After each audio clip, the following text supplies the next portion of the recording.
భాషే రమ్యం, సేవే గమ్యం అని నినాదించే ఉత్తర అమెరికా తెలుగు సంఘం నాట్స్ తన నినాదానికి తగ్గట్టుగా గుంటూరు నగరంలో జానపద సాంస్కృతిక సంబరాలను ఘనంగా నిర్వహించింది.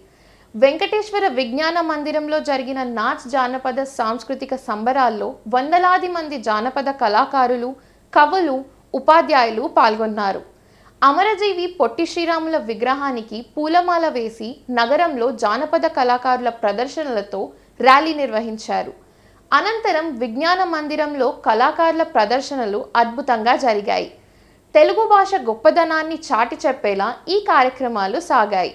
జానపద సాంస్కృతిక సంబరాల్లో భాగంగా కవులకు, కళాకారులకు నాట్స్ పురస్కారాలు అందించి సన్మానించింది. అలాగే పలు జిల్లాలలో ఉత్తమ ఉపాధ్యాయులుగా పేరున్న వారిని ఆహ్వానించి వారిని సంబరాల వేదికపై సత్కరించింది. తెలుగు భాష పరిరక్షణ కోసం నాట్స్ ఎంతగానో కృషి చేస్తుందని నాట్స్ అధ్యక్షుడు బాపునూతి వివరించారు. దానిలో భాగంగానే నాట్స్ జానపద సాంస్కృతిక సంబరాలు నిర్వహిస్తుందని తెలిపారు. కళాకారులు చేసిన ప్రదర్శనలు అద్భుతంగా ఉన్నాయని ప్రశంసించారు.